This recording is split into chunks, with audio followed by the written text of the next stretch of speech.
নেশাময় আসক্তি লেখিকা বন্যা শিকদার পর্ব ৩৯। অপারেশন থিয়েটারের ভেতরে নিয়ে যাওয়া হচ্ছে আদিলকে। স্ট্রেচারের ওপর শুয়ে আছে সে, মুখটা অস্বাভাবিক রকম শুকনো, চোখে এক ধরনের শূন্যতা, আর সে যেন মৃত্যুর দোরগোড়ায় দাঁড়িয়ে আছে।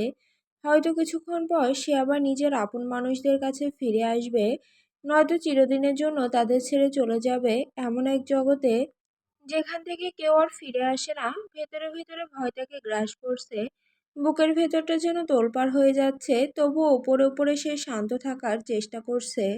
কাউকে বুঝতে দিতে চায় না এই মুহূর্তে তার হৃদয় কতটা আতঙ্কে কাঁপছে। হসপিটালের করিডোরে এক অদ্ভুত ভারী পরিবেশ। আদিলের মা বাবা কিংবা চাচিরা কেউই আজ হসপিটালে আসেনি, কারণ আদিলের মা আজ সকালে সবকিছু জানতে পেরে অসুস্থ হয়ে পড়েছেন।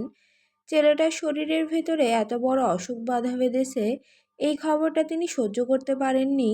এখন তিনি বিছানায় শুয়ে আছেন, বারবার জ্ঞান হারাচ্ছেন।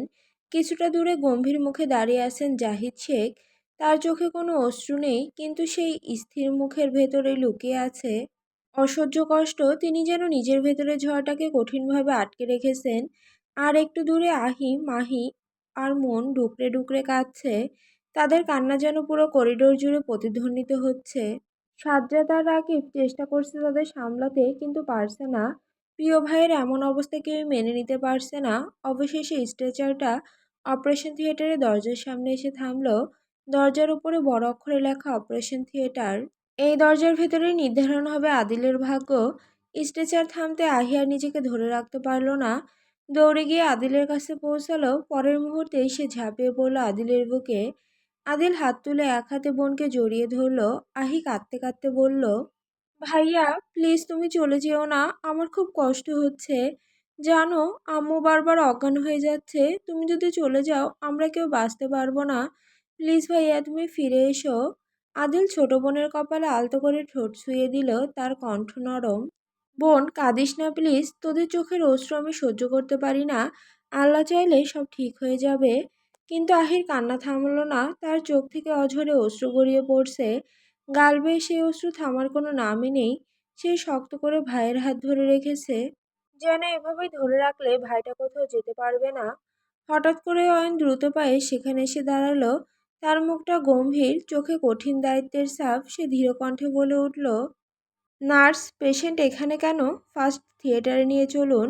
আহি ছলছল চোখে অয়নের দিকে তাকিয়ে রইল। তার বুকটা কেমন যেন হাহাকার করে উঠছে।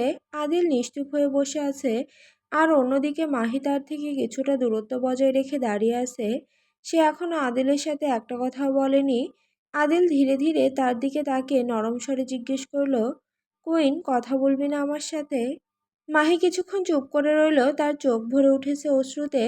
অবশেষে খুব ধীর কণ্ঠে শুধু একটা বাক্য বলল, আপনার অপেক্ষায় থাকবো। এই কথাটার ভেতরেই লুকিয়েছিল হাজারটা ভয়, হাজারটা প্রার্থনা। নার্স আর এক মুহূর্ত সময় নষ্ট করলো না। স্ট্রেচারটা দ্রুত ঠেলে নিয়ে গেল অপারেশন থিয়েটারের দরজার ভেতরে। দরজাটা বন্ধ হয়ে গেল, আর সেই দরজার ওপাশে অদৃশ্য হয়ে গেল আদিল। মাহিয়া নিজেকে সামলাতে পারল না, সে দেয়াল ঘেঁষে ধীরে ধীরে বসে পড়ল মেঝেতে। চোখ থেকে অঝরে অশ্রু ঝরছে, মনে হচ্ছে বুকের ভেতরটা ফেটে যাচ্ছে। আহি অয়নের দিকে এগিয়ে আসছিল, কিন্তু মাঝপথেই অয়ন হাত তুলে তাকে থামিয়ে দিল। বলল গম্ভীর স্বরে, স্টপ দিস, এটা হসপিটাল, যা কথা হবে বাসায় গিয়ে হবে। এই কথা বলে সে আর দাঁড়িয়ে রইল না, ঘুরে দাঁড়িয়ে দ্রুত অপারেশন থিয়েটারের ভেতরে ঢুকে গেল। আজকের দিনটা অন্য সব দিনের মতো নয়। আজ সে শুধু একজন ডক্টর নয়, আজ তাকে নিজের ভাইয়ের জীবন বাঁচানোর জন্য লড়তে হবে। আজকের অপারেশনটা তার জন্য শুধু দায়িত্ব নয়, একটা যুদ্ধ। নিজের ভাইকে মৃত্যুর মুখ থেকে ফিরিয়ে আনার যুদ্ধ। তাই তাকে শক্ত থাকতে হবে, যাই হয়ে যাক আদিলকে ফিরিয়ে আনতেই হবে। অয়নের এই আচরণটা আহির খুব খারাপ লাগলো। কথাটা অন্যভাবে বলা যেত। তার বুকের ভেতর অভিমান জমে উঠল। সে কিছু না বলে ধীরে ধীরে মাহির পাশে গিয়ে হাঁটু গেড়ে বসে পড়ল। দুজনেই চুপচাপ কাঁদছে। সময় যেন শেষই হচ্ছে না। প্রায় 2 ঘন্টা পর অপারেশন থিয়েটারের লাল আলোটা হঠাৎ নিভে গেল। সাজ্জাদ আর আহি প্রায় দৌড়ে গিয়ে দরজার সামনে দাঁড়ালো। মাহি এখনো আগের মতোই নিস্তেজ হয়ে বসে আছে, মনে হচ্ছে তার শরীর থেকে সব শক্তি হারিয়ে গেছে। কিছুক্ষণ পর দরজা খুলে অয়ন বাইরে বেরিয়ে এলো। তার মুখটা গম্ভীর, মাথা নিচু। জাহিদ শেখ এগিয়ে এসে ছেলের দিকে তাকিয়ে কাঁপা কণ্ঠে জিজ্ঞেস করলেন, বাবা আদিল ঠিক আছে তো? একই সাথে সাজ্জাদও উৎকণ্ঠিত কণ্ঠে বলল, ভাই সব ঠিকঠাক হয়েছে তো? কিন্তু অয়ন কোনো উত্তর দিল না, সে শুধু মাথা নিচু করে দাঁড়িয়ে রইল। তার এই নীরবতা দেখে আহির বুক কেঁপে উঠল। পরের মুহূর্তে সে ডুকরে কেঁদে উঠল, কারণ এই চুপ থাকার মানেটা সে ভয় পাচ্ছে। ঠিক তখনই হঠাৎ অয়ন এগিয়ে এসে আহিকে শক্ত করে জড়িয়ে ধরল। তারপর তাকে নিয়ে চারদিকে ঘুরতে লাগলো। তার কণ্ঠে আনন্দ আর স্বস্তির কম্পন। দোয়েল পাখি, আমি পেরেছি, আমি সত্যি সত্যি পেরেছি। অপারেশন সাকসেসফুলি হয়েছে। আদিল এখন সম্পূর্ণ সুস্থ। ওর জীবনে আর কোনো ভয় নেই। কথাটা শোনার পর যেন সবার বুক থেকে একসাথে একটা ভার নেমে গেল। আহি হাউমাউ করে কেঁদে ফেলল। সাজ্জাদও চোখ মুছে ফেলল অজান্তেই। মাহি দূরে বসে আছে, কিন্তু তার চোখ দিয়ে নীরবে গড়িয়ে পড়ছে অশ্রু। এবার সেই অশ্রু কষ্টের নয়, স্বস্তির। দূরে কয়েকজন ডক্টর আর নার্স দাঁড়িয়ে অয়নের দিকে তাকিয়ে আছে। আজকের দিনটা তার জন্য সত্যি এক যোদ্ধার দিন ছিল। নিজের ভাইকে বাঁচানোর যুদ্ধ, আর সেই যুদ্ধে অবশেষে সে জয়ী হয়েছে। চারপাশে সবার দৃষ্টি নিজের দিকে পড়ে থাকতে দেখে অয়ন দ্রুত আহিকে ছেড়ে দিল। আহি হঠাৎ করেই লজ্জায় মাথা নিচু করে ফেলল। তার গাল দুটো হালকা লাল হয়ে উঠেছে। এদিকে মাহি আর অপেক্ষা করতে পারছিল না। সে হঠাৎ উঠে দাঁড়িয়ে প্রায় দৌড়ে অপারেশন থিয়েটারের ভেতরে ঢুকতে যাচ্ছিল। ঠিক তখনই অয়ন তার হাত টেনে ধরে থামিয়ে দিল, নরম কণ্ঠে বলল, বোন একটু পর দেখা কর, আগে আদিলকে কেবিনে শিফট করা হোক। তুই তো বুঝতেই পারছিস, আমি শুধু তোর ভাই নই, একজন ডক্টরও। নিজের দায়িত্ব এড়িয়ে যেতে পারবো না। মাহি কিছুক্ষণ চুপ করে তার দিকে তাকিয়ে রইল। তারপর ধীরে ধীরে মাথা নেড়ে সম্মতি জানালো। কিছুক্ষণের মধ্যেই নার্সরা সাবধানে আদিলকে স্ট্রেচারে করে নিয়ে গেল। ধীরে ধীরে তাকে তার নির্দিষ্ট কেবিনে শিফট করা হলো। অপারেশনের কারণে সে তখন অচেতন, তাই কেউই তার সাথে কথা বলতে পারল না।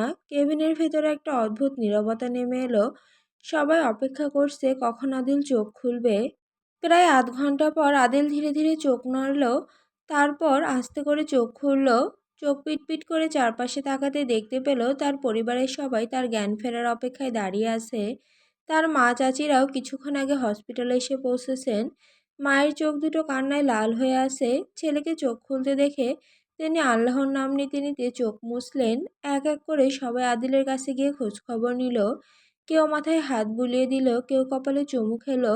তারপর ধীরে ধীরে সবাই কেবিন থেকে বের হয়ে গেল। শেষে কেবিনে রয়ে গেল শুধু মাহি।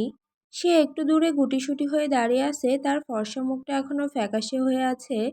চোখ দুটো কান্নায় ফুলে গেছে, মনে হচ্ছে এতক্ষণে তার ভেতরে সব শক্তি শেষ হয়ে গেছে। আদিল ধীরে ধীরে চোখ তুলে তার দিকে তাকালো। তারপর চোখের ইশারায় তাকে কাছে ডাকলো। মাহি একটু ইতস্তত করলো, তার বুকের ভেতরটা কেমন যেন কাঁপছে। তবুও ধীরে ধীরে পা বাড়িয়ে আদিলের সামনে এসে দাঁড়ালো। আদিল উঠতে চেষ্টা করলো, কিন্তু শরীর এখনো দুর্বল, নিজে নিজে ঠিকমতো বসতেও পারছে না। মাহি তাড়াতাড়ি এগিয়ে এসে তাকে ধরে আটসাওয়া করে বালিশে ঠেস দিয়ে বসিয়ে দিল। তারপর সরে যেতে চাইছিল, কিন্তু আদিল হঠাৎ তার হাত ধরে ফেলল। মৃদু টান দিয়ে তাকে নিজের পাশে বসিয়ে নিল। তার চোখে তখন দুষ্টু ঝিলিক। ভ্রু নাচিয়ে নরম কণ্ঠে জিজ্ঞেস করল, কুইন, ভয় পাচ্ছিস কেন? মাহি নিশ্চুপ হয়ে বসে রইল, তার চোখ দুটো নিচের দিকে নামানো, ঠোঁট শক্ত করে চেপে রেখেছে। আদিল কিছুক্ষণ তার দিকে তাকিয়ে রইল, তারপর আবার নরম স্বরে ডাক দিল, কি হলো, কথা বলছিস না কেন? হঠাৎ করে মাহি ঝুঁকে এসে আদিলকে শক্ত করে জড়িয়ে ধরল। এতটা আকস্মিকতায় আদিল ব্যথায় হালকা কুঁকড়ে উঠল। পরের মুহূর্তে মাহি বিষয়টা বুঝতে পেরে দ্রুত সরে গেল। উদ্বিগ্ন হয়ে বলল, সরি সরি, আমি ভুলে গিয়েছিলাম আপনি অসুস্থ, অনেক ব্যথা পেয়েছেন। আদিল হালকা হাসলো, মাথা নেড়ে বলল, হুম, আগে বল তো, মন খারাপ করে আসিস কেন? আমি তো সুস্থ হয়ে গেছি। তবু আমার কিউট বউটা মুখ ভার করে বসে আছে। এটা কিন্তু আমার একটু ভালো লাগছে না। অভিমান করেছিস? মাহি এবারও কিছু বলল না, আগের মতো চুপচাপ বসে রইল। আদিল ধীরে ধীরে হাত বাড়িয়ে তার থুতনিটা আলতো করে তুলে ধরল। তার চোখের দিকে তাকে মৃদু স্বরে বলল, এখনো বলবি না? এইবার আর নিজেকে সামলাতে পারল না মাহি, হুট করে কেঁদে ফেলল। কাঁপা কণ্ঠে বলল, আপনি ভালো না, আপনি অনেক পচা। আপনি অপারেশন থিয়েটারে চলে গেলেন, অথচ আমাকে একবারও বুকে জড়িয়ে ধরলেন না, এমনকি একটা পাপ্পিও দিলেন না। ভাইয়া তো সবার সামনে নিজের বউকে ভালোবাসে, আর আপনি একটু জড়িয়ে ধরতে সাহস পেলেন না। জানেন তখন আমার কত কষ্ট হয়েছে। মাহির কথাগুলো শুনে আদিলের ঠোঁটে হালকা হাসি ফুটে উঠল। সে বুঝতে পারল তার কুইনটা একটু অভিমান করে আছে। ধীরে ধীরে সে মাহির মুখের দিকে ঝুঁকে এলো। তার ওষ্ঠের ওপর পরপর কয়েকটা নরম চুমু রেখে ফিসফিস করে বলল, তার মানে তুই চাস সবার সামনে তোকে ভালোবাসি? ওকে ফাইন, আগে একটু সুস্থ হয়ে নেই, তারপর কিন্তু আবার এই ভালোবাসার জন্যই তুই নিজে অসহ্য হয়ে যাবি। মাহি তখনও চোখ ভেজা অবস্থায় বসে আছে, কিন্তু আদিলের কথা শুনে তার ঠোঁটের কোণে অজান্তে একটা ছোট্ট হাসি ফুটে উঠেছে। আদিল ধীরে ধীরে চোখ ঘুরিয়ে পুরো ক্যাবিনেটটা একবার দেখে নিল, কিন্তু কোথাও অয়ন বা আহিকে দেখতে পেল না। তার ভ্রু দুটো কুঁচকে গেল। সে মাহির দিকে তাকিয়ে জিজ্ঞেস করল, কুইন, অয়ন আর বনু কোথায়? মাহি ঠোঁট চেপে হাসি আটকানোর চেষ্টা করলো, কিন্তু পারল না। হালকা হেসে বলল, ভাইয়া তার বউকে নিয়ে ক্যাবিনে গেছে এক্সট্রা ক্লাস করতে। এই কথাটা বলেই মাহি আর নিজেকে সামলাতে পারল না। সে খিলখিল করে হেসে উঠল। তার সেই হাসির দিকে আদিল কিছুক্ষণ চুপচাপ তাকিয়ে রইল তার দিকে। আনমনে সে ধীরে ধীরে বলে উঠল, কুইন, তোর হাসিটা এত সুন্দর কেন? তোরা তিন ভাই বোনে একদম সেম। হাসলেই মনে হয় পুরো পৃথিবীটা আলো হয়ে গেল। তারপর দুষ্টু চোখে তাকিয়ে আবার বলল, আচ্ছা বলতো, বড় আম্মার পেটে যখন তোরা ছিলি তখন উনি কি খেতেন? মাহি ভ্রু কুঁচকে তাকালো। আদিল আবারও মুচকি এসে বলল, কারণ তুই যখন প্রেগনেন্ট হবি তখন আমিও তোকে সেই একই জিনিস খাওয়াবো। তারপর দেখবি আমাদেরও একটা কিউটের দিব্যা হবে। কথাটা শুনে মাহি একদম লজ্জায় লাল হয়ে গেল। সে আর আদিলের দিকে তাকানোর সাহস পেল না, তাই মাথা নিচু করে রাখে।